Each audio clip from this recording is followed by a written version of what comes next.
Hey, my name's Nikki Taylor. I'm a registered nurse in labor and delivery at Hamilton Medical Center in Dalton, Georgia. I first had the privilege of meeting Christy in October of 2021 when she was ministering to a family who had just lost a baby. Now, due to HIPAA, I cannot share what I experienced that day, but I'll tell you that it impacted my life forever. I remember going home and telling my husband and my mom about everything that Christy did that day and how beautiful of a ministry I thought it was. Fast forward to November of 2021, just a few weeks later after meeting Christy, I found out I was pregnant with baby number 3. We did an early ultrasound and found out that we were having a little girl. My daughter was so excited. She had been praying to Jesus for a baby sister for over a year before this. In February, it was February 24th, 2022. We went for an anatomy scan, which we already knew she was a girl. But we had to get the official ultrasound telling us that she was a girl and to check all of her anatomy. That was one of the hardest days of my life. I would say it was the hardest, but turns out that my life would actually get harder.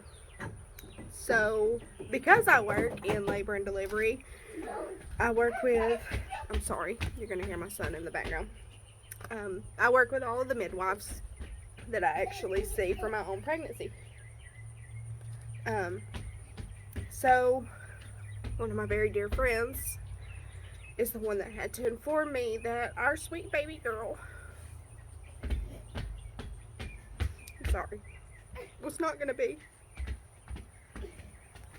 here on earth with us. They told me that she had anencephaly, which means that her skull was missing and that her brain would be exposed. She also was missing part of her ventricle, which is a chamber in the heart, and her pulmonary artery was missing. Or if it was there, it was smaller than a shoestring, is what they told me. I'm sorry, I was going to try to get through this without crying. So they immediately sent me to, we call it the Rock. It's the specialty OBGYN in our area.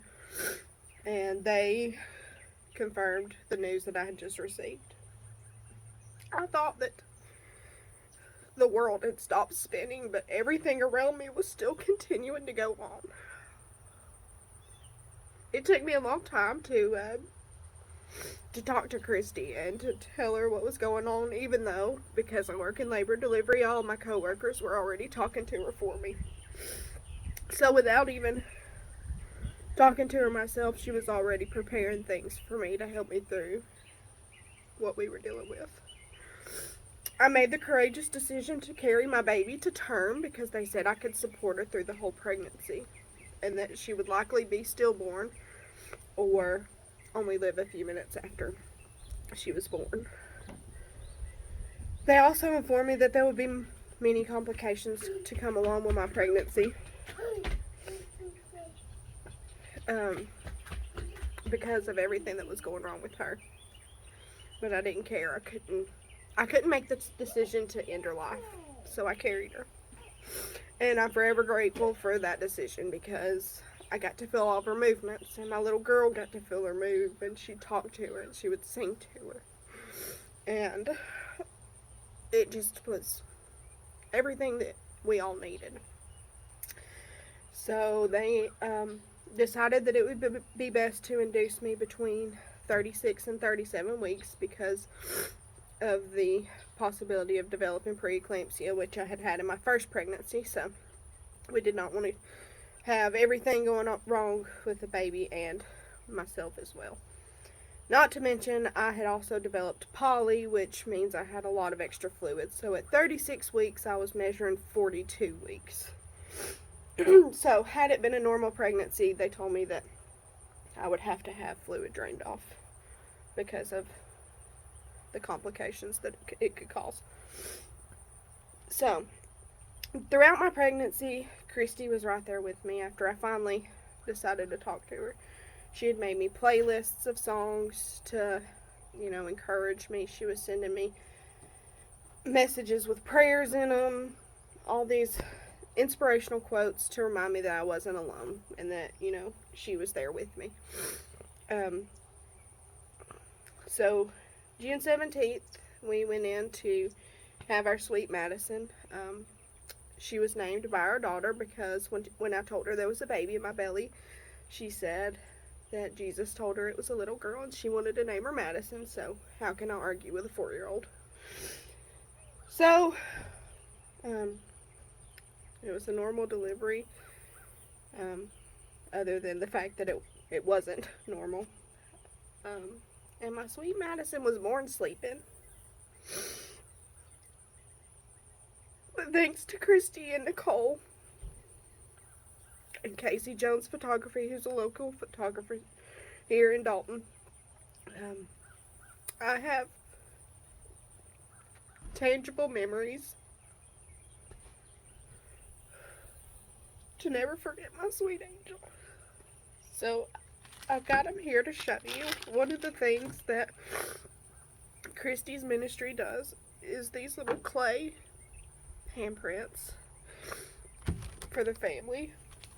And my sweet little girl had clubbed feet, so it was hard to get footprints like left and right.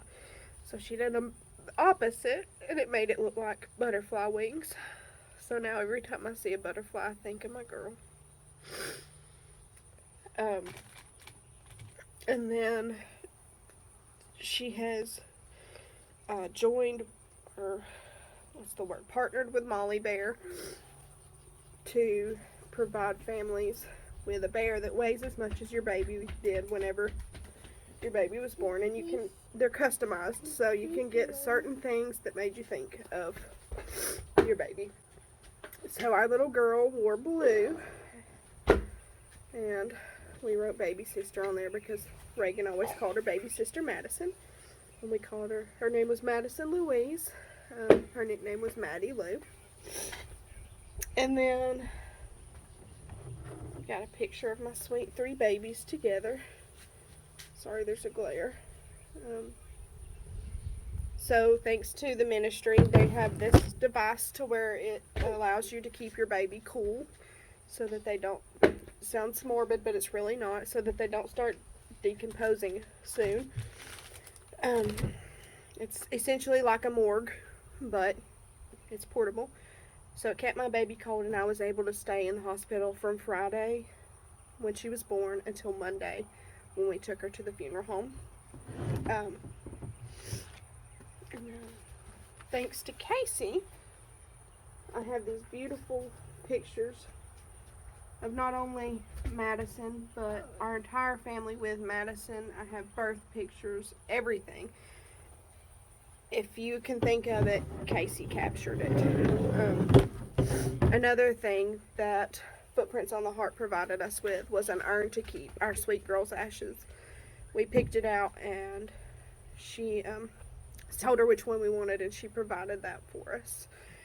If you choose to bury your baby, you can get a casket from them, but I chose an urn because I wanted to have my baby girl with us.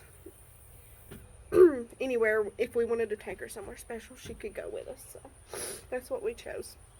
I could not imagine this journey without Footprints on the Heart.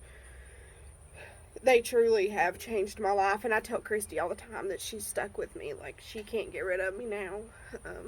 I'll hunt her down if she tries to abandon me, because she has truly became part of our family. She took care of not just me, but my entire family. The grandparents of Maddie, the aunts and uncles. I mean, she made sure everyone was included. And it truly was just a beautiful experience, even though I would never wish this on anybody. If you do have to go through it, then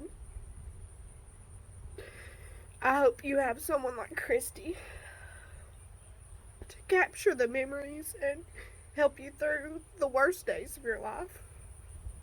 And I'll sing their praises for the rest of my life, because without them I wouldn't have all of these items to remember my baby girl. I'm sorry.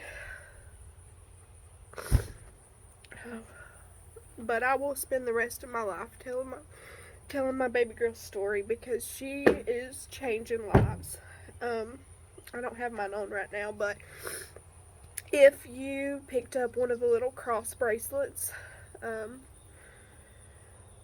those are actually something that we gave all the nurses and family members, and anybody who was caring or praying for Maddie. We gave everybody one, and we called them Maddie bracelets. They're actually Jesus bracelets from Ryan and Rose, but Christy loved it so much that she wanted to give families something like that whenever she ministered to them. So I tell her that, or she tells me really, because she always calls it Maddie's lasting legacy of love.